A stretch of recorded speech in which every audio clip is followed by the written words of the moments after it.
이번 시간이 요한 1서, 2서, 3서, 요한 서신을 다루고 다음 시간에 요한계시록을 다루면 신약개론 전체가 다 마무리가 됩니다. 그래서 우리가 지금까지 배워온 내용이 예수 그리스도의 탄생, 예수 그리스도 지상 사역 시대, 그리고 그 다음에 사도행전에서 신약교회가 시작이 되죠. 그래서 교회 시대의 시작이 사도행전에 기록이 되어 있습니다. 그 다음에 서신 시대, 성경 기록자들을 통해서 바울과 베드로와 또 야고보, 유다, 요한 이런 성경 기록자들을 통해서 신약교회를 말씀 안에서 바르게 세우는 그런 교회 시대가 진행이 되고, 요한계시록에 들어가서 교회 시대가 마무리가 되고 천년왕국이 세워지고 또 영원한 세계로 이어지는 이 전체가 신약 성경 안에 기록된 내용입니다. 오늘은 서신서의 마지막이라고 할 수 있는 요한 1서, 요한 2서, 요한 3서에 대해서 살펴보도록 하겠습니다. 책의 이름은 기록자를 중심으로 이름을 땄습니다. 사도 요한이 보낸 편지이기 때문에 요한 서신이라고 불립니다. 요한의 첫째 일반 서신, 요한의 둘째 일반 서신, 요한의 셋째 일반 서신, 이렇게 각각의 책의 이름이 기록되어 있습니다. 이 책에서 각각 다루는 내용이 무엇인가, 핵심 주제와 그 안에 구성되어 있는 내용들을 살펴보도록 하겠습니다. 요한 1서에서 다루는 내용은 하나님과의 교제에 대해서 다룹니다.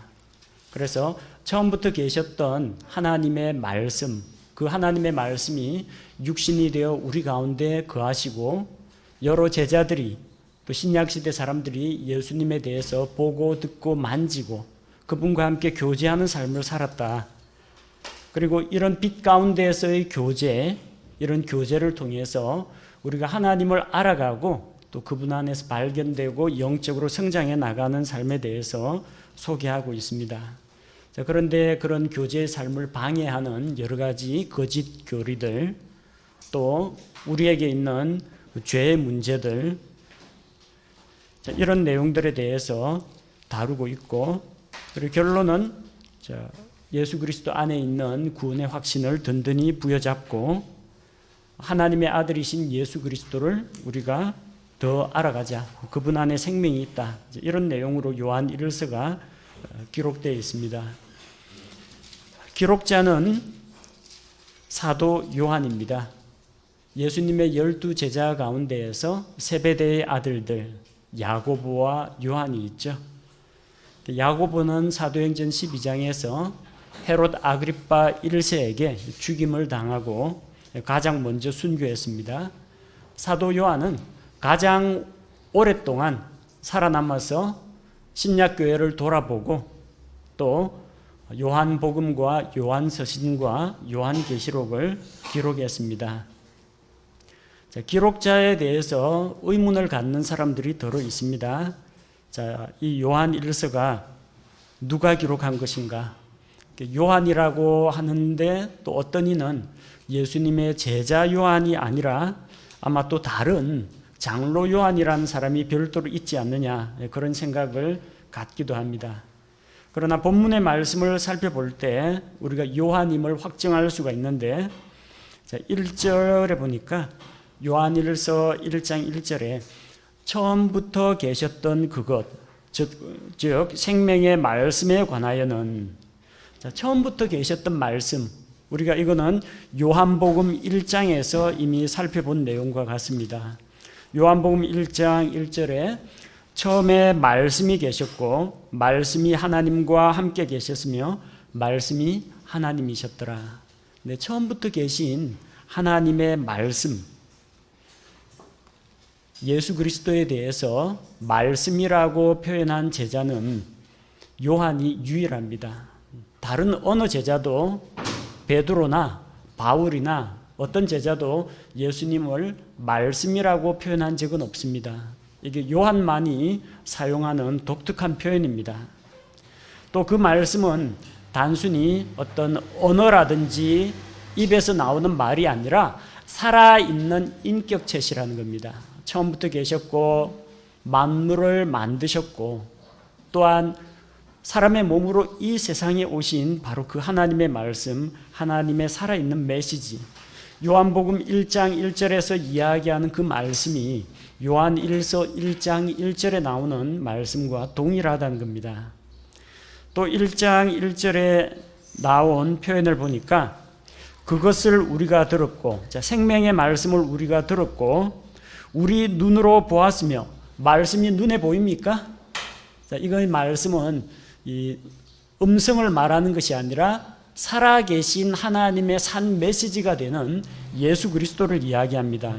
그래서 나타나신 하나님, 우리와 함께 계시는 임마누엘 하나님, 그래서 그분을 우리가 우리 눈으로 볼 수가 있고 자세히 살펴보았고 우리 손으로 만졌노라.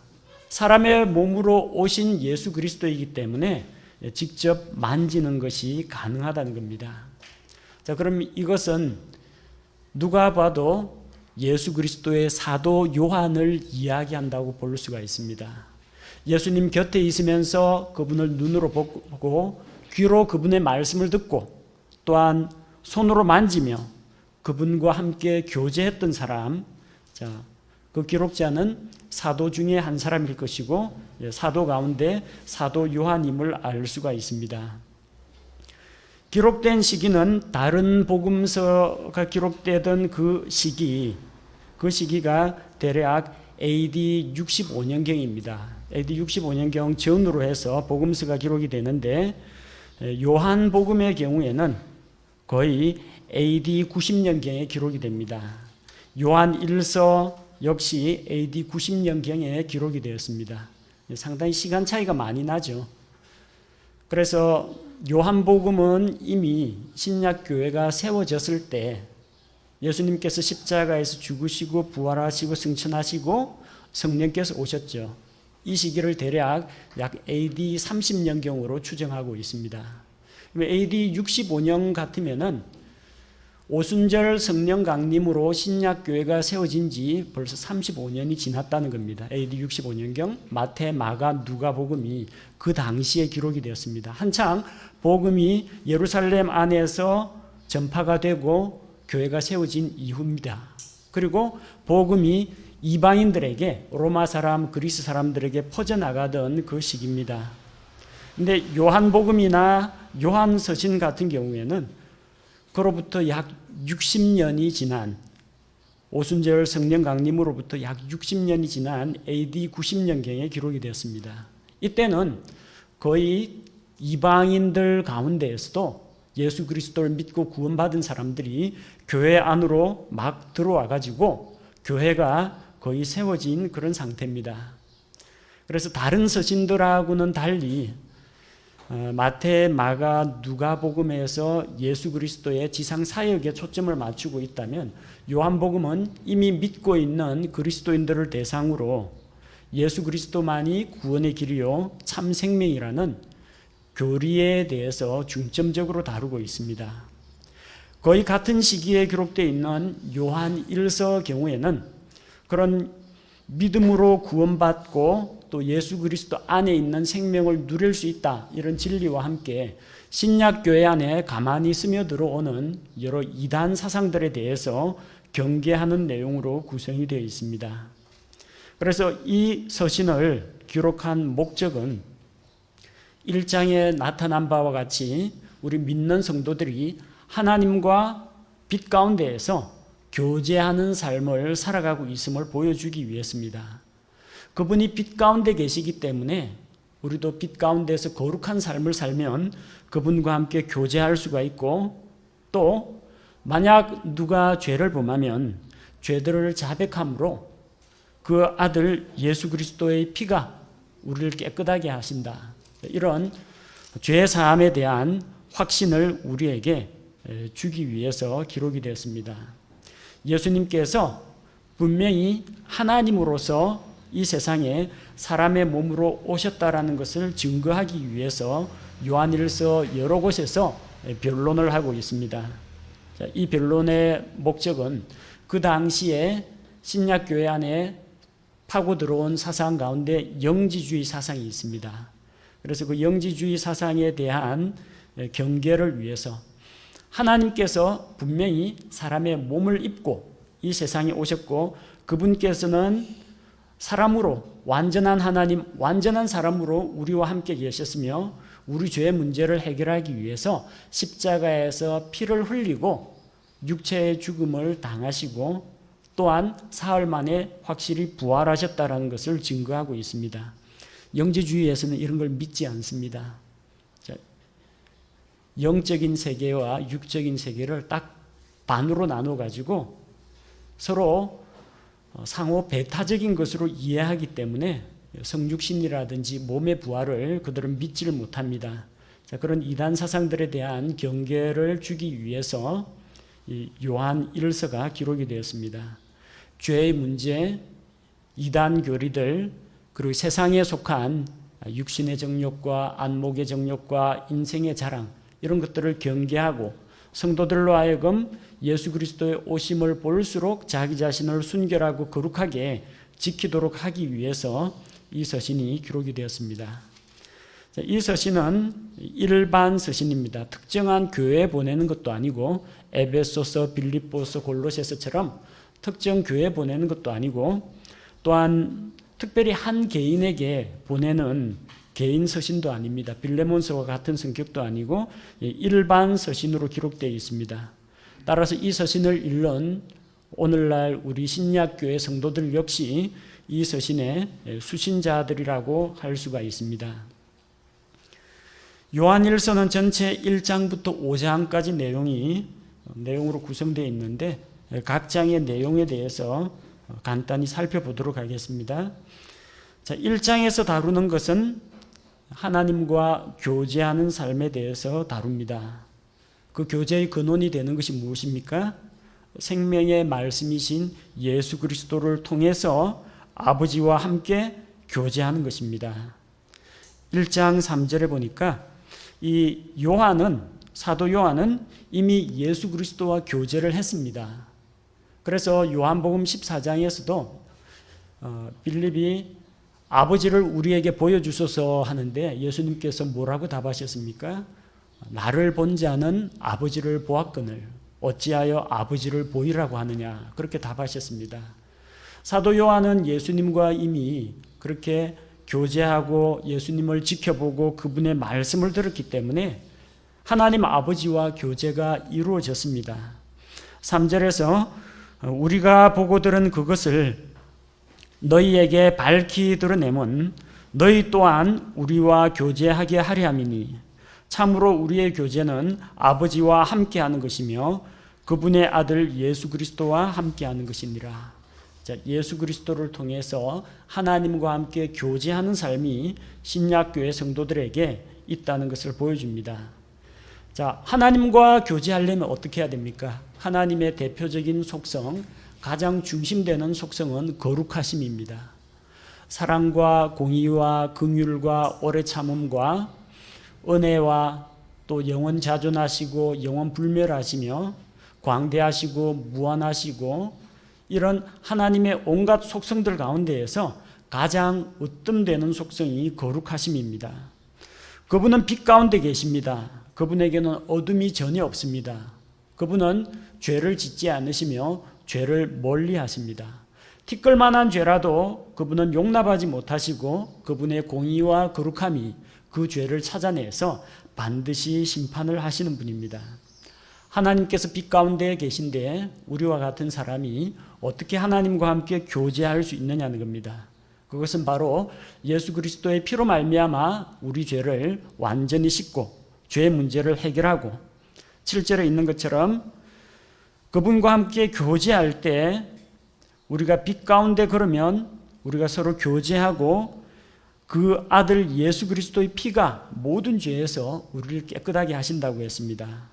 또 만약 우리가 죄를 지었을 경우에는 9절에 있는 말씀처럼 우리 죄들을 자백하고 그분께 용서를 구하면 우리 죄들을 용서하시며 죄만 용서하시는 것이 아니라 모든 불의에서 우리를 깨끗하게 하신다고 했습니다. 자, 그래서 예수 그리스도로 말미암아 하나님과 화목하게 되고 또한 하나님과 교제하는 삶 가운데에서 믿고 난 이후에 다시 죄를 짓는다고 할지라도 그 죄가 우리 구원의 문제를 취소할 수가 없다는 겁니다. 왜냐하면 이미 예수 그리스도의 십자가에서 과거, 현재, 미래의 모든 죄는 한꺼번에 다 해결이 되었습니다. 그리고 그 이후에 짓는 모든 죄에 대해서는 우리가 하나님께 자백함으로써 용서를 구할 수가 있습니다. 그러나 여기서 한 가지 우리가 명심해야 할 것이 있습니다. 죄 용서받는 근거는 예수 그리스도께서 십자가에서 단번에 이루신 대속의 공로에 있지 우리 입술의 고백에 달려있지 않다는 겁니다. 만약 내가 머리가 나빠가지고 예수님 믿고 나서 며칠 전에 한 달 전에 어떤 죄를 지었는데 회개하고 자백해야지 하고 생각하다가 잊어버렸다. 머릿속에 생각이 안 납니다. 죽을 때까지 생각이 안 납니다. 회개 못했죠. 그 죄는 자백 못했습니다. 그럼 그 죄 문제가 해결이 안 된 겁니까? 예수 그리스도의 십자가에서 이미 다 해결이 된 겁니다. 죄 사함의 근거는 나의 자백 기도나 회개 기도에 있지 않습니다. 예수님께서 십자가에서 나를 위해 단번에 이루신 대속을 믿는 믿음에 달려 있습니다. 근데 왜 회개를 하고 자백을 하느냐? 바로 하나님과의 관계 회복을 위해서 합니다.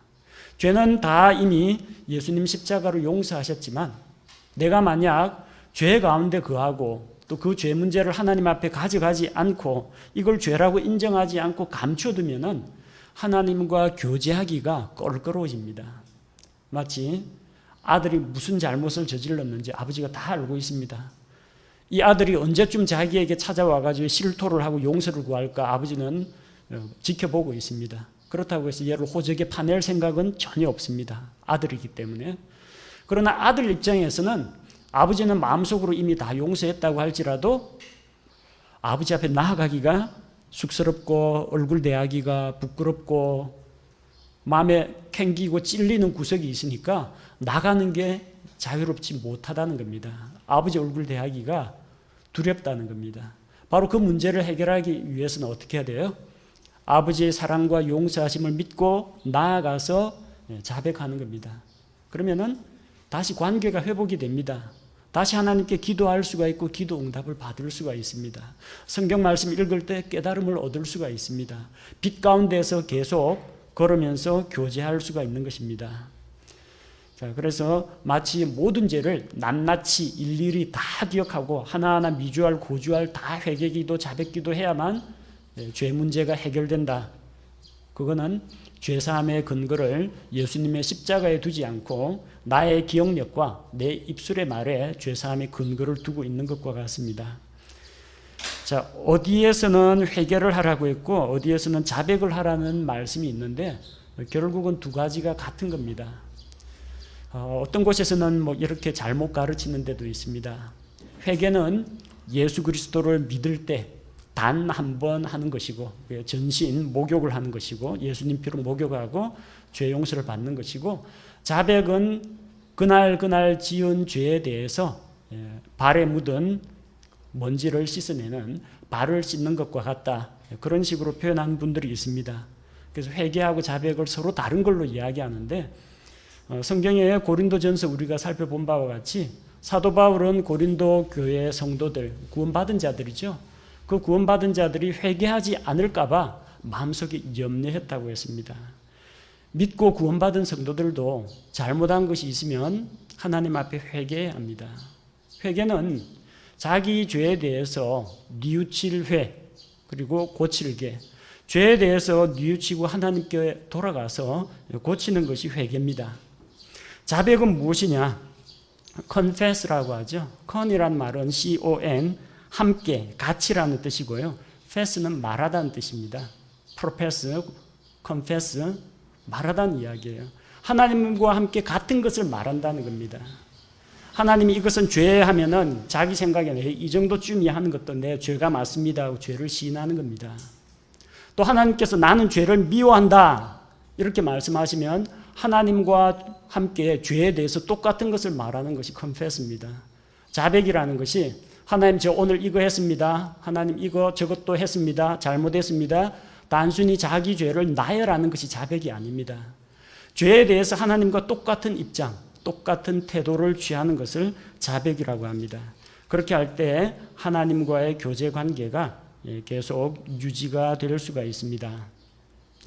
우리가 그리스도 안에서 빛 가운데서 과연 교제하고 있느냐, 교제하고 있는지 자기 자신을 한번 살펴보시기 바랍니다. 2장에서 우리가 그리스도 안에 있고 그분과 교제를 하면은 다음과 같은 삶을 살아야 한다고 합니다. 먼저 우리는 예수 그리스도께서 우리의 죄의 문제를 해결해 주셨기 때문에 이제 더 이상 죄나 율법 아래 있지는 않습니다. 그러나 더 큰 하나님의 사랑의 법과 은혜의 법 아래 있습니다. 따라서 우리가 그분의 명령들을 지키는가, 그분의 명령들을 지키는 자는 그분과 교제하는 삶 가운데 있습니다. 그분께서 주신 중요한 명령이 무엇입니까? 십계명의 요약판. 하나님을 사랑하고 이웃을 내 몸과 같이 사랑하라. 사랑은 율법의 완성이라고 했습니다. 새 계명을 너희에게 주노니 서로 사랑하라. 내가 너희를 사랑한 것 같이 너희도 서로 사랑하라. 이것으로서 모든 사람이 너희가 내 제자인 줄 알 것이라고 했습니다. 그래서 그분의 명령들을 지키는 자는 그분의 형제들을 사랑하게 됩니다. 예수 그리스도 안에서 같은 하나님의 자녀가 된 형제 자매들을 사랑하는 삶으로 나타납니다. 7절에서 11절 말씀이 우리가 만약 빛 가운데 있다, 하나님을 사랑한다, 그 증거가 무엇입니까?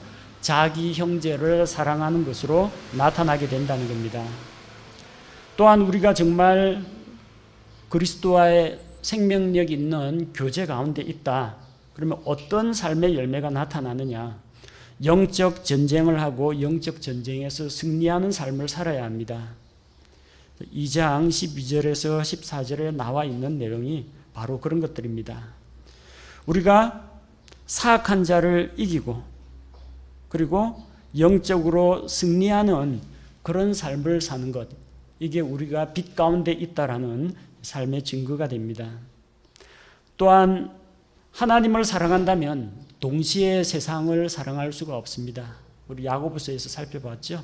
너희 간음하는 남자들과 너희 간음하는 여자들아, 세상과 벗하는 것이 하나님과 원수가 되는 것을 알지 못하느냐. 세상에 속한 것들을 사랑한다. 세상에 속한 것들을 사랑한다면은 이것은 아버지의 사랑이 그 속에 있지 않다고 했습니다. 왜냐하면 세상에 있는 모든 것은 육신의 정욕과 안목의 정욕과 인생의 자랑에 속한 것입니다. 이런 것들은 아버지에게서 나지 아니하고 세상에서 난 것입니다.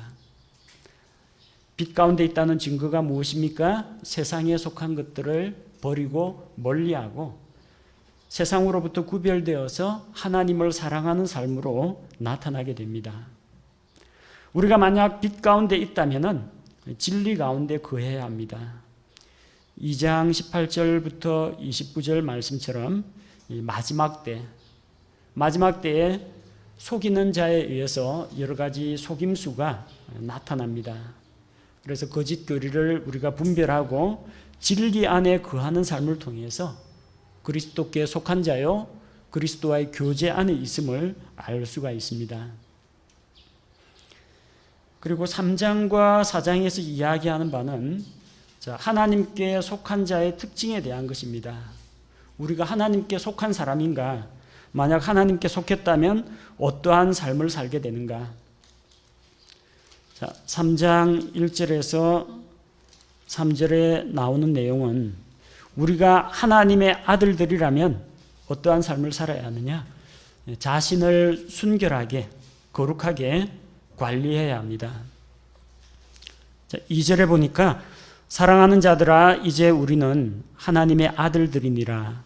우리가 앞으로 어떻게 될지는 아직 나타나지 아니하였으되 그분께서 나타나시면 우리가 그분과 같게 될 줄 아노니 이는 우리가 그분을 그분께서 계신 그대로 볼 것이기 때문이라. 그분 안에서 이 소망을 가진 자마다 그분께서 순결하신 것 같이 자기를 순결하게 하느니라. 예수 그리스도 나타나실 때 우리가 그분과 같은 영광, 그분과 같은 형상으로 변화가 된다고 했습니다. 자, 그렇다면 주님을 만나고자 하는 그런 소망을 가지고 있는 자마다 이 세상에 더러운 것에서 자기를 분리하고 자기 자신을 순결하게 하는 것이 옳다는 겁니다. 3장 4절에서 15절에 나오는 내용은 이제 하나님께 속한 자의 특징은 죄를 짓지 않는다고 했습니다. 죄를 멀리하는 삶을 살아야 합니다. 자, 그러면서 죄를 범하는 자는 마귀에게 속한다고 했습니다. 하나님의 아들이 나타나신 목적은 마귀의 일들을 멸하시는 것입니다. 마귀를 멸한다가 아닙니다. 마귀의 일들을 멸하신다고 했습니다. 마귀는 언제 멸합니까? 하나님의 아들이 나타나서 예수님 초림 때 마귀를 멸망시킨 것이 아니고요. 언제 예수님 다시 오셔서 천년왕국 세우시고 천년왕국 이후에 영원한 세계로 들어가기 전에 꺼지지 않는 불호수에 마귀를 던져 넣으십니다. 예수님께서 오신 목적은 무엇입니까? 마귀의 일들, 죄를 통해서 죄로 말미암아 사망의 종로로 다는 이런 인생들을 구원하기 위해서 주님께서 오신 겁니다. 자, 9절 말씀 읽을 때는 혼동하지 마시기 바랍니다. 누구든지 하나님에게서 난 자는 죄를 범하지 아니하나니 이는 그분의 씨가 그 속에 머물러 있기 때문이라. 그는 하나님에게서 났으므로 죄를 지을 수 없느니라. 이걸 가지고 그리스도인들 가운데에서 넘어지는 분들이 상당히 많습니다. 하나님에게서 난 자는 죄를 짓지 않는다고 했는데 예수님 믿고 나서 여러분 죄 짓습니까? 안 짓습니까? 죄 짓죠. 그러니까 회개하라는 말씀도 나오죠. 만일 우리가 죄 없다고 하면 하나님을 거짓말장이로 만드는 것이라고 했습니다. 믿는 자들도 죄는 짓습니다. 근데 자기가 짓는 죄를 보니까 분명히 자기에게 죄 짓는 행동이나 마음속에 죄악된 생각이 일어나거든요. 그런 사람이 9절을 보면 하나님에게서 난 자는 죄를 범하지 않는다고 했습니다. 나한테는 죄가 있는데 내가 아직까지 구원을 못 받은 모양이다. 내가 하나님에게서 나지 않은 모양이다. 이렇게 오해를 하시는 분들이 있습니다. 그런데 여기서 우리가 알아야 할 것은 하나님에게서 난 자라고 할 때 이 하나님에게서 난 자는 우리의 속사람을 말합니다.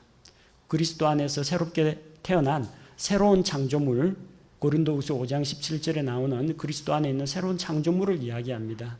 하나님에게서 난 새 사람은 죄를 짓지 않습니다. 그러나 우리에게는 옛 육신의 본성, 아담으로부터 물려받은 죄악된 속성과 죄악에 길들여진 육신이 함께 있습니다.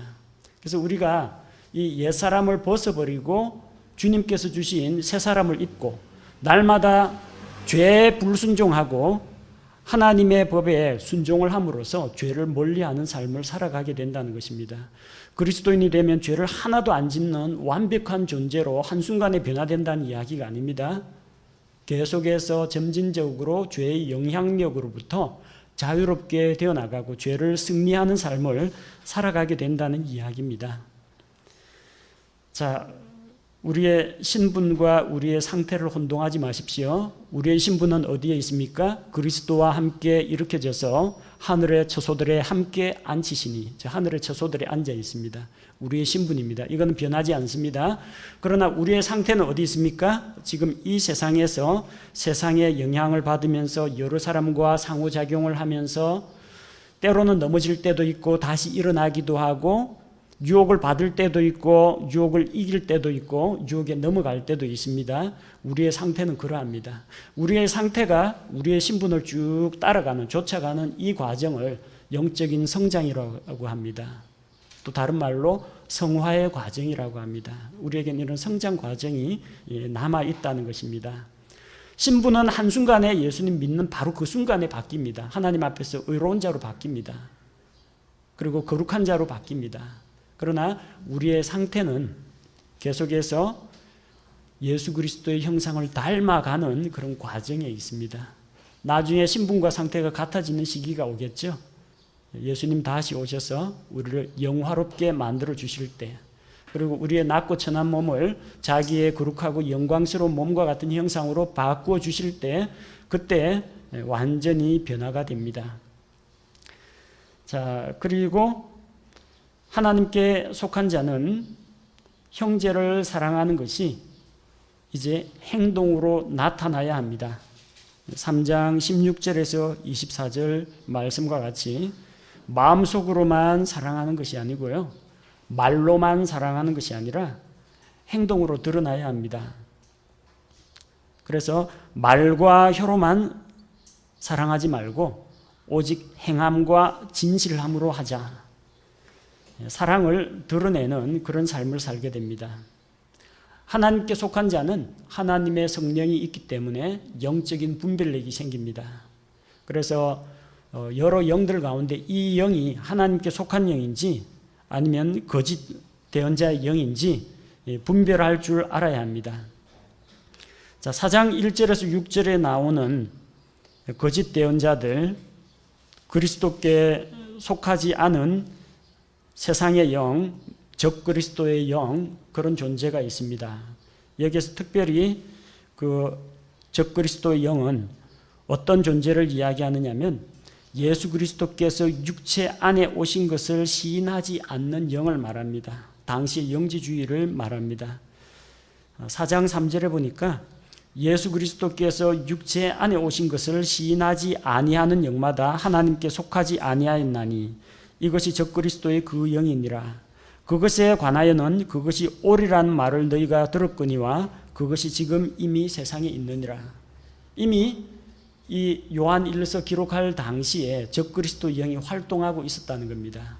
영지주의라는 이름을 가지고 활동했는데 성도들의 믿음을 혼잡스럽게 만들고 미혹하는 영입니다. 영지주의라는 것은 고대 그리스 플라톤의 이데아 철학에서 나옵니다. 거기에서 플라톤은 이제 영적인 세계와 이상적인 영적인 세계와 이 현실 세계, 육에 속한 세계를 나누었습니다. 영하고 육을 따로 나누어서 생각했습니다. 영은 착하고 거룩하고 의롭고 죄가 없는 순수한 것. 그 다음에 육은 어떤 것이냐? 더럽고 추악하고 죄에 물들어 있는 것이라고 생각을 했습니다. 그래서 뉴에이지 사상이라든지 윤회 사상에서 이야기하는 것과 같이 이 육에 속해 있는 영이 육신이라는 감옥에 갇혀 있는데 이 세상에서 어떠한 삶을 살고 어떠한 업보를 쌓느냐에 따라서 이 영이 더 고등한 상태로 나아간다라고 보는 겁니다. 이게 윤회 사상이죠. 불교에서 말하는, 힌두교에서 말하는 윤회 사상입니다. 카르마, 전생, 업보, 그런 사상입니다. 그래서 이 육신은 추악한 것이고 이 육신을 벗어나는 것이 말하자면 해탈이죠. 그렇게 하는 것이 영의 상태로 있는 것이 더 고결한 것이라고 그렇게 생각을 했던 것입니다. 자, 그렇게 이원론적으로 생각하니까 문제가 생깁니다. 어떤 문제가 생겨요? 어떻게 거룩하신 하나님이 영이신 하나님이 낮고 천한 인간의 몸에 들어올 수 있는 거냐? 예수님의 성육신이 이 영지주의자들한테는 믿어지지가 않습니다. 그래서 가현설, 실은 그게 육신이 아니라 영이 인간의 형체로 보였을 뿐이다. 나타나 보였을 뿐이다. 가현설, 그런 식으로 생각하거나 아니면은 이 예수님이 입었다는 그 몸은 아마도 속은 텅 비어 있는 껍데기고 형체만 있고 그 안에는 순수한 하나님의 영만이 들었을 것이다. 그래서 찌르면 뻥 구멍이 나고 안에는 살도 피도 뼈도 물도 아무것도 없는 그냥 껍데기였을 것이다. 이런 이상한 교리들이 나오는 겁니다. 그래야 되면 뭐가 문제예요? 성육신뿐만 아니라 예수 그리스도 십자가의 죽음이 문제가 됩니다. 이게 사람의 몸이 아닌데 희생제물을 어떻게 바칩니까? 죄 없는 한 사람이 대신 죽어야 죄 문제를 해결할 수 있는데 영이 십자가에 못 박혀서 피 흘릴 리도 없고 껍데기를 못 박는다는 것은 아무 의미가 없죠. 예수님이 십자가에 달려 피를 흘려서 사람과 똑같은 죽음으로 죽으셔야 하는데 예수님 십자가 구속이 안 믿어지는 겁니다. 믿을 수 없게 만들어 놨어요. 적그리스도 영이. 또 그 다음에 예수님 부활을 믿지 못합니다. 이 사람들은 죽는 것이 행복이라고 생각했어요. 왜? 육신의 감옥에서 영이 벗어나서 자유를 얻게 된다, 해탈했다, 고등한 단계로 가는 것이라고 봤는데 그 부활한 영이 예수님 몸을 입고 부활했다고 하니까 거룩하게 부활한 그 영이 또 몸 안에 또다시 들어간다는 게 이해가 안 되는 겁니다. 몸의 부활을 부정하는 겁니다. 예수님 부활했으면 아마 영으로 부활했겠지 어떻게 이 육을 가지고 부활을 했겠느냐. 신체적인 부활을 부정하는 겁니다. 그러다 보니까 믿는 성도들이 나중에 죽어도 다시 부활할 줄로 믿습니다. 부활 신앙까지도 부정해 버리는 겁니다. 치명적입니다. 예수님 성육신, 예수님 십자가의 죽음, 예수님 부활 이거 부인하면은 기독교에서 뭐가 남습니까? 남는 게 없어요. 거기에 대한 경계로 기록이 된 겁니다. 예수 그리스도께서 육체 안에 오신 것을 시인하는 영마다 하나님께 속하였고 예수 그리스도께서 육체 안에 오신 것을 시인하지 아니하는 영마다 하나님께 속하지 아니하였나니 이것이 적그리스도의 그 영이니라. 그래서 이런 영지주의가 가지고 오는 폐단이 두 가지가 있습니다. 지난번에도 잠깐씩 언급을 했지만 두 가지 극단에 빠집니다. 하나는 금욕주의에 빠집니다. 금욕주의. 이 육신은 자꾸 죄를 짓게 만드니까 이걸 그대로 내버려 두면 안 되고 엄격하게 자기를 관리하고 규제하고 절제를 해야 된다는 겁니다. 육을 괴롭게 할수록 영이 살아난다는 겁니다. 가시방석 위에 눕기도 하고 한쪽 다리 들고 서 있기도 하고 면벽군연하기도 하고 아무것도 안 먹으면서 금식 단식 수행을 하고 명상만 하기도 하고 힌두교에서 이런 것들 많이 합니다. 불교에서도 하고요. 몸을 괴롭게 할 뿐이지 몸을 괴롭게 한다고 해서 마음속에 죄가 안 떠오릅니까? 죄악된 생각이 안 떠오릅니까? 몸을 괴롭게 하는 것으로 우리의 영을 깨끗하게 할 수가 없다라는 겁니다. 영, 육 이걸 대조적이고 대립하는 걸로 보니까 이 죄에 속한 육을 자꾸 죽이고 절제하고 금욕함으로써 이 영을 살리겠다는 그런 움직임입니다. 그 정반대도 나타납니다. 쾌락주의에 빠집니다. 금욕주의하고 쾌락주의는 반대인데 어떻게 그런 일이 일어나느냐. 영지주의 사상이 어떻게 적용되느냐에 따라서 한쪽은 금욕주의로 가고 한쪽은 쾌락주의로 갑니다. 쾌락주의로 빠져버리면 어떤 일이 일어나느냐. 영은 영이고 육은 육이다. 그래서 내가 이제 내 영이 구원을 받았기 때문에 이제부터 짓는 죄는 내 새 사람이 짓는 죄가 아니고 육신에 속한 내 옛사람이 짓는 죄다. 나는 이 죄에 대해서는 책임 없다. 내 죄는 예수님이 다 가져갔다. 100% 죄 용서 다 받았다. 이제부터 짓는 죄는 나하고는 상관없는 거다. 그건 이미 십자가에서 예수님이 다 값을 지불했다. 그러니까 이제부터 얼마든지 마음껏 죄를 지어도 전혀 문제가 안 된다. 한 번 구원은 영원한 구원이기 때문에 이제 구원은 따놓은 당상이고 어떻게 살든지 구원은 안 잃어버리고 천국엔 들어갈 수 있으니까 마음대로 살아도 된다는 쾌락주의에 빠집니다. 양극단으로 빠지는 게 위험하다는 겁니다. 과연 우리 주님께서 그렇게 말씀하셨습니까? 너희가 모든 죄 용서받았으니까 마음껏 원하는 대로 살아라. 그러지 않으셨죠? 데살로니가 전서 5장 23절에서 뭐라고 말씀하십니까? 평강의 바로 그 하나님께서 너희를 온전하게 거룩히 구별하시기를 원하노라. 내가 하나님께 기도하여 너희의 온 영과 혼과 몸을 우리 주 예수 그리스도께서 오실 때까지 흠없이 보존해 주시기를 구하노라. 사람은 영과 혼과 몸으로 구성이 되어 있습니다. 이 모든 것이 온전하게 보존되는 것이 하나님의 뜻이라는 겁니다. 그래서 우리의 영은 우리가 믿을 때 다시 태어났습니다. 성령님을 통해서 거듭났습니다. 우리의 혼은 믿음의 결국 곧 혼의 구원을 받음이라. 지옥에 갈 그 혼이 지옥으로 가지 않습니다. 지옥 형벌을 면제받았습니다. 이게 혼의 구원입니다. 우리 몸은 예수 그리스도 나타나실 때의 구속을 기다립니다. 지금 이 몸은 낡고 쇠하고 늙고 병들고 죽어가는 몸입니다. 그것을 예수 그리스도와 같은 거룩하고 완전한 영광스러운 몸으로 변화시켜 주십니다. 언제? 예수 그리스도 다시 오실 때에 우리가 죽은 그리스도인들은 부활하고 살아있는 그리스도인들은 몸이 변화된다고 했습니다. 그래서 우리가 다 한순간에 호련히 변화가 됩니다. 그래서 몸의 구속을 받게 됩니다.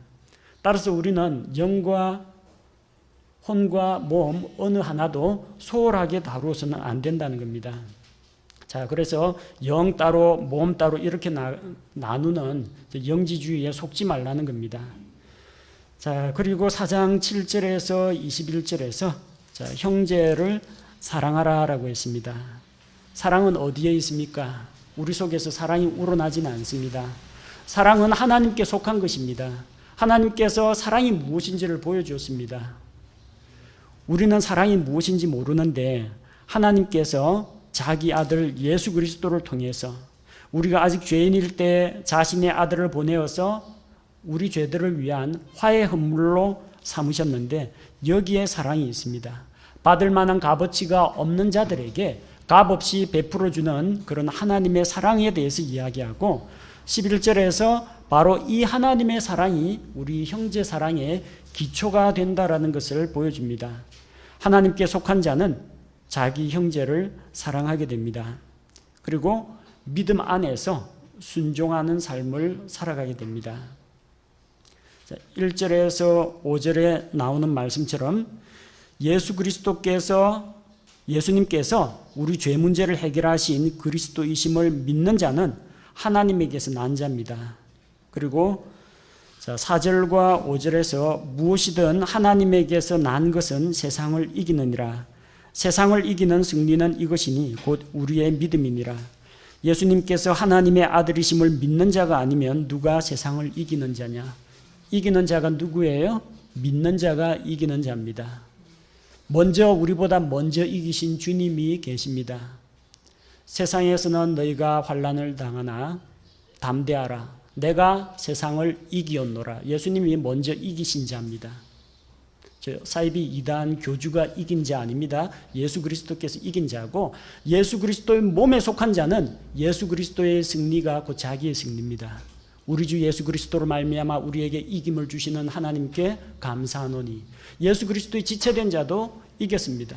머리이신 예수님이 이겼기 때문에 그분의 몸에 속한 지체가 된 우리 그리스도인들도 이긴 자입니다. 예수 그리스도를 믿는 자, 하나님에게서 난 자, 예수님께서 하나님의 아들이심을 믿는 자가 이기는 자입니다. 나중에 요한계시록에서 이기는 자는 내가 생명책에서 그 이름을 지우지 않겠다. 여기서 이기는 자가 열심히 싸우고 투쟁하고 영적 전쟁에서 승리하고 이런 식으로 해석해서는 안 됩니다. 믿는 자가 이긴 자입니다. 믿는 자는 자기 육신을 이깁니다. 세상을 이깁니다. 죄를 이깁니다. 마귀를 이깁니다. 믿음으로 승리하는 삶을 살게 됩니다. 자, 그리고 예수 그리스도 우리 주에 대한 확실한 하나님의 증언이 6절에서 13절까지 나오죠. 하나님의 증언이 확실하다. 예수 그리스도가 누구시냐? 하늘에 증언하는 세 분이 계시는데 아버지와 말씀과 성령님이 예수 그리스도에 대해서 증언합니다. 땅에 증언하는 셋이 있으니 영과 물과 피라. 자, 이렇게 예수 그리스도가 확실히 영지주의자들 말하는 것처럼 영 따로 몸 따로 아닙니다. 예수님께서는 사람들과 같은 영이 있었습니다. 예수님 옆구리 로마 군병이 창으로 찌르니까 물과 피를 쏟았습니다. 예수님은 어머니의 태에서 물 가운데서 태어났습니다. 그리고 그분은 실제 살아있는 생생한 사람입니다. 사람에게서 태어났기 때문에 1차적으로 육적인 출생을 했기 때문에 사람이고 또 그분이 진짜 사람이라는 것은 피 흘려 죽으심으로 입증이 된 사실입니다. 그런데 영지주의자들이 예수님이 헛개비라느니 모습만 보였다느니 껍데기만 있고 안에는 영만 들어있다느니 이런 것들은 다 거짓말이라는 겁니다. 그래서 우리는 사람들의 증언도 법정에서 두세 사람이 증언하면 믿어주지 않습니까? 하나님의 증언은 확실하다는 겁니다. 그래서 그 증언을 우리가 받아들일 때 요한일서 5장 11절 12절 말씀처럼 하나님께서 우리에게 영원한 생명을 주셨다. 그 영원한 생명은 그리스도 안에 있다. 예수 그리스도를 자기가 믿고 받아들이면 그리스도 안에 있는 영원한 생명이 자기 것이 된다라는 것. 믿는 우리에게 영원한 생명이 있다는 것. 요한일서 5장 13절에서 증거하고 있고 또한 요한복음의 전체 주제가 무엇입니까? 요한복음의 주제 오직 이것을 기록하면 뭐라고 했어요? 요한복음 20장에서 요한복음을 기록한 목적 우리에게 생명이 있다라는 것을 알려주기 위해서입니다. 요한복음 20장 31절 이것들을 기록하면 예수님께서 하나님의 아들 그리스도이심을 너희가 믿게 하려 함이요 또 믿고 그분의 이름을 통해 생명을 얻게 하려 함이니라. 요한복음이나 요한일서 기록한 저자가 똑같다라는 것을 보여주죠. 이 기록한 목적이 예수님은 하나님의 아들이시오. 그분을 믿으면 그분 안에 있는 영원한 생명을 얻게 된다. 그걸 알려주기 위해서 기록한 것입니다.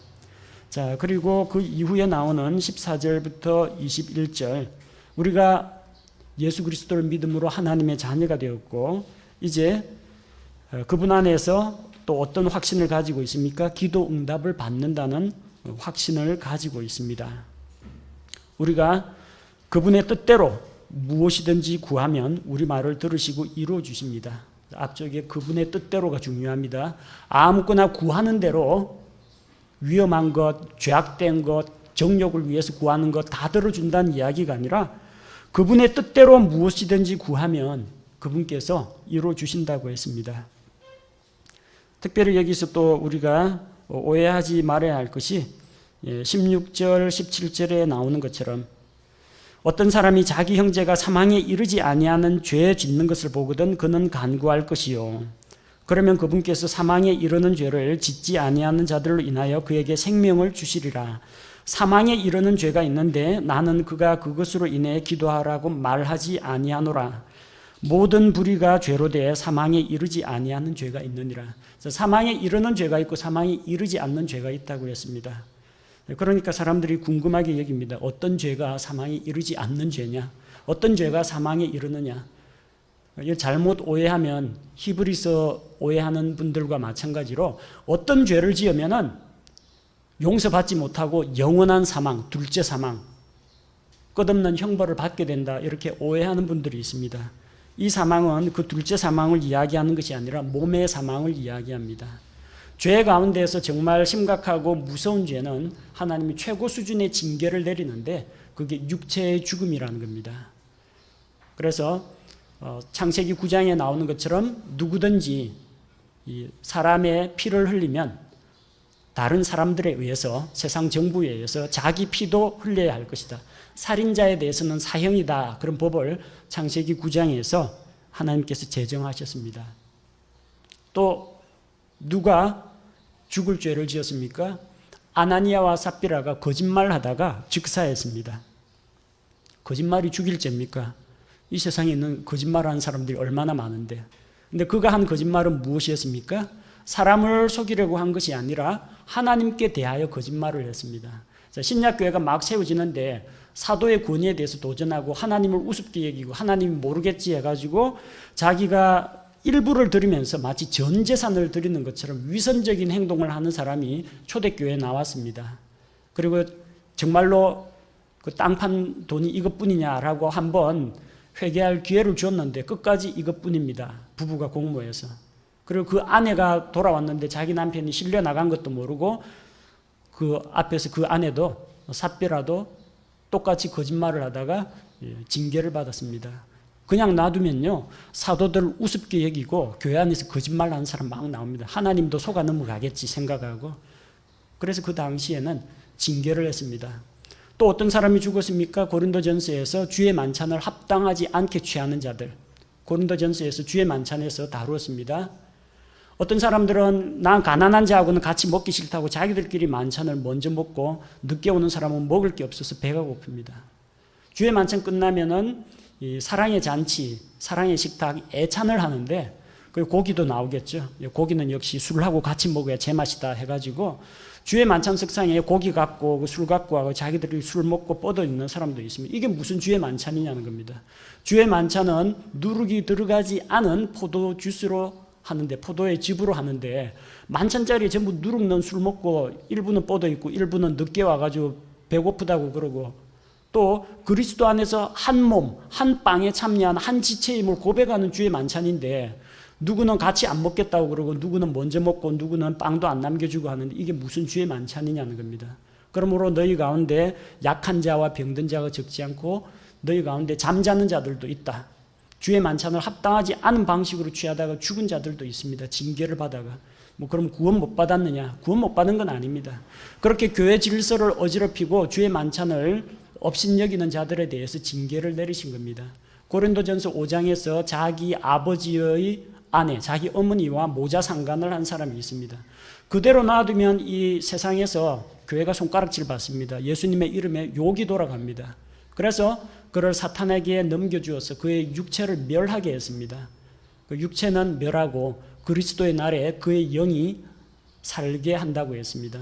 육체는 죽었지만 그 영은 하나님이 거두어 가셨고 예수 그리스도를 믿고 구원받은 성도이기 때문에 혼은 지옥에 안 들어갑니다. 그런 안 좋은 극악한 죄를 저질렀지만 혼이 구원받아서 낙원에 들어갔습니다. 예수님 다시 오실 때 영혼, 몸 다시 만나서 결합해서 완전하게 부활합니다. 그래서 이 죽음은 몸의 죽음을 이야기합니다. 어떤 종류의 죄는 정말 돌이킬 수 없는 그런 죄, 그리고 심각한 죄, 예수님의 이름에 욕이 돌아가는 그런 죄에 대해서는 하나님께서 육체의 죽음이라는 강력한 징계를 쓰신다고 했습니다. 그래서 그런 자에 대해서는 사망에 이르게 하는 죄가 있는데 나는 그가 그것으로 인해 기도하라고 말하지 아니하노라. 그거는 이 사람이 옆에서 아무리 중보 기도한다고 해도 이미 늦었어요. 하나님이 치시면 그냥 가는 겁니다. 그래서 사망에 이르지 아니한 죄 범한 행제를 보거든 그를 위해서 기도하라고 한 것입니다. 자, 이 내용은 우리 구원을 흔들어 놓기 위해서 주신 것이 아니라 비록 육체의 징계는 받을지라도 우리의 구원은 안전하다는 것을 보여주기 위해서 주신 구절이기 때문에 이 구절로 인해서 또 우리가 위축될 필요는 없습니다. 다음으로 요한 2서는 요한의 둘째 서신이라고 앞서 말씀드렸죠. 여기서는 그리스도 안에 있는 진리에 대해서 다룹니다. 자, 여기에는 장로는 선택받은 부인과 그녀의 자녀들에게 편지한다고 했습니다. 이 장로는 장로교회의 장로를 말하는 게 아닙니다. 아직까지 켈빈이 장로교회 만들기도 전이에요. 이 시기는 신약 성경에 나오는 장로는 목사, 감독, 장로 똑같은 말입니다. 요한은 에베소 지역의 목회자였습니다. 그래서 에베소에서 말씀 전하다가 황제 숭배 거부하고 바른 복음을 전하다가 파트모스, 반모섬에 귀향을 갔죠. 곧 목회자 장로를 이야기합니다. 곧 사도이고 목사이고 장로인 요한입니다. 예수님 사도입니다. 자, 기록 시기는 AD 90년경 요한복음이나 요한 1서와 거의 같은 시기입니다. 이것을 기록한 목적은 성도들로 하여금 진리 안에서 걷도록 하고 또 거짓 교리를 경계하며 교회 안에서 받아들이지 말아야 할 자들에 대한 문제를 다루고 있습니다. 자, 수신자는 선택받은 부인과 그녀의 자녀들에게 보내는 가족 서신입니다. 그러나 하나님께서 이것을 신약 성경 안에 넣어주셔서 우리 모든 신약교회 성도들이 읽을 수 있도록 우리에게 주셨습니다. 요한 2서는 단장으로 구성되어 있습니다. 1절부터 13절까지 아주 짤막한 내용입니다. 그 내용은 1절에서 4절에 먼저 이 수신자가 되는 선택받은 부인과 그 자녀들이 진리 안에서 걷는 것을 기뻐한다. 그들에 대한 칭찬으로 시작합니다. 그러면서 사도로서 명령을 줍니다. 새 명령을 주는 것이 아니라 원래부터 알고 있던 명령입니다. 어떤 명령입니까? 너희가 서로 사랑하라는 요한복음 13장 34절 35절에 나오는 그 사랑하라는 명령입니다. 또 사랑하면은 그분의 명령을 지킨다라고 했습니다. 나의 계명을 가지고 지키는 자라야 나를 사랑하는 자니. 요한복음 14장에 기록되어 있는 말씀처럼 주님의 말씀을 지키는 자가 사랑하는 자입니다. 주님을 사랑합니다. 그래서 사랑하고 그분의 명령, 이게 같이 가야 됩니다. 사랑과 진리는 같이 갑니다. 사랑 없이 진리만 자꾸 하면요, 다른 사람들 정죄하고 판단합니다. 율법주의에 빠지게 됩니다. 반대로 진리는 없고 사랑, 화해, 용서, 무조건 그래도 괜찮다, 관용 이런 것만 하면 어떻게 됩니까? 이 중심에 진리가 없고 기준 잣대가 없습니다. 그렇게 되면 방종으로 치닫게 됩니다. 이런 분명한 명령을 주고 있으며 또 사도로서 7절에서 13절에 권면의 말씀을 주고 있습니다. 어떤 권면입니까? 속이는 자들이 세상에 많이 들어왔는데 그들은 예수 그리스도께서 육체 안에 오신 것을 시인하지 아니하느니라. 영지주의 이야기 또 나오죠. 이런 자가 속이는 자요 적 그리스도라고 했습니다. 그래서 너희 가운데 거짓 교리를 가지고 오는 자는 받아들이지 말고 인사도 하지 말라고 했습니다. 10절에 어떤 사람이 너희에게 오면서 이 교리를 사도가 전한 건전한 교리를 가져오지 않거든 너희 집에 받아들이지 말고 그에게 축복 인사도 하지 말라고 했습니다. 그러니까 이단들 만나거든요. 한두 번 말씀으로 책망하고 그냥 문 닫는 것이 낫습니다. 그 사람들하고 계속 이야기하다 보면 자기도 모르게 오염이 되어버립니다. 어차피 말이 통하지 않습니다. 이쪽은 하나님의 성령을 받은 자고 저쪽은 적그리스도 영이 들어가 있는 자이기 때문에 이야기가 안 됩니다. 한두 번 꾸짖고 경계해서 내보낼 필요가 있습니다. 자, 그리고 자기 자신에 대해서 경계하라. 장차 그리스도의 심판석 앞에 설 때 심판석 앞에서 우리가 보상을 받을 수 있도록 자기 자신을 살피라고 했습니다. 8절에 너희 자신을 살필지니 이로써 우리가 이룬 그것들을 우리가 이룬 이 세상에서 이루어놓은 그런 업적들 삶의 열매들을 우리가 잃지 아니하고 충분한 보상을 받는다고 했습니다. 그러면서 요한 이서 이 기록할 당시에 사도 요한은 여전히 살아서 이 사람들을 다시 만날 그런 소망을 가지고 있었습니다. 이제 이 편지로 하지 말고 너희에게 가서 얼굴을 마주 대하고 말하기를 바란다라고 했습니다. 다시 만나 교제할 것에 대한 기대를 하고 있습니다. 요한 3서 역시 단장으로 기록되어 있는 요한의 셋째 서신입니다. 기록자, 기록 시기 앞서 요한 1, 2서와 같습니다. 기록한 목적은 성도들로 하여금 진리 안에서 걷게 하고 교회 내에 분열을 막기 위해서입니다. 교회 안에서 어떤 자를 대접하고 받아들여야 될지, 어떤 자들을 받아들이지 말아야 할지에 대해서 다루고 있습니다. 수신자는 개인으로 되어 있죠. 장로는 극진히 사랑하는 가이오라는 사람한테 보냅니다. 곧 내가 진리 안에서 사랑하는 자에게 편지하노라. 개인에게 보내는 거지만 결국 우리 모든 신약교회 성도들에게 적용되는 내용입니다. 자, 요한 3서는 1절에서 8절까지가 가이오의 형통함에 대해서 칭찬하고 있습니다. 내 사랑하는 형제라고 했고요. 이 가이오가 누군지에 대해서 여러 가지 견해가 있습니다. 고린도 사람이다, 혹은 마케도니아 사람이다, 더베 사람이다. 정확하게 누구인지는 잘 알 수가 없습니다. 성경에 가이오라는 사람이 여러 차례 등장합니다. 그가 이제 가이오를 위해서 요한이 기도하는 내용이 2절에 나오죠. 사랑하는 자여, 무엇보다도 내 혼이 형통하는 것 같이 내가 형통하고 건강하기를 내가 바라노라. 그의 형통과 건강에 대해서 기도하고 그에 대해서 칭찬합니다. 그가 진리를 붙잡고 진리 안에 거하고 있다는 사실에 대해서 칭찬하고, 또 이 가이오라는 사람이 성경에 나오는 가르치는 자들, 교사들이나 또 복음 전도자들을 대접하는 그런 일들을 했다는 것을 볼 수가 있습니다. 그런데 반면에 교회 안에 또 문제를 일으키는 사람이 있습니다. 디오드레베라는 사람이 있는데 9절에서 11절 그에 대해서 책망합니다. 이 디오드레베는 마음이 교만해서 성도들 가운데 으뜸이 되기를 좋아했습니다. 성도들 가운데 돋보이고 튀어나오고 인정받고자 하는 그런 욕구가 강했습니다. 또 그는 사도 요한 일행을 받아들이지 않았습니다. 그리고 오히려 10절 말씀처럼 악한 말로 사도들을 헐뜯고 그것으로 끝나는 게 아니라 자신도 다른 형제들을 받아들이지 않았습니다. 또 받아들이고자 하는 자가 있으면 그런 자들을 교회에서 이제 왕따 시켜가지고 내쫓는 그런 역할을 했습니다. 복음 전도자들을 자기도 영접하지 않고 복음 전도자들을 영접하는 자들을 교회에서 내쫓는 그런 일을 했습니다. 그래서 디오드레베에 대해서 이런 책망을 하고 그 악한 것을 따라가지 말고 선한 것을 조철하고 했습니다. 반면 데메드리오에 대해서 칭찬을 하고 있습니다. 그는 진리 안에서 진리 그 자체에게서 진리의 기준에 비추어 볼 때 좋은 평판을 받은 사람입니다. 사도 요한 자신도 그에 대해서 증언합니다. 그의 뛰어난 점에 대해서 증언을 해주고 또 다른 모든 사람에게서도 좋은 평판을 받습니다.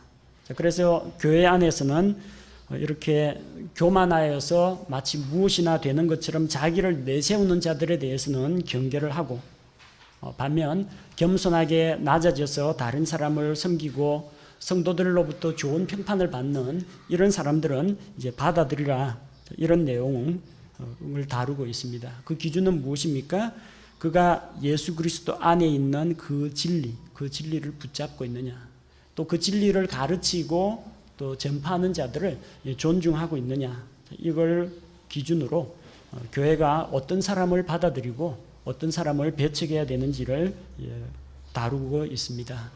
이렇게 요한 1서, 요한 2서, 요한 3서가 그 당시 완숙한 경지에 접어들은 이 신약교회에 대해서 그들이 앞으로 더 나아갈 바와 또 그들이 경계할 바에 대해서 경계를 주고 있습니다.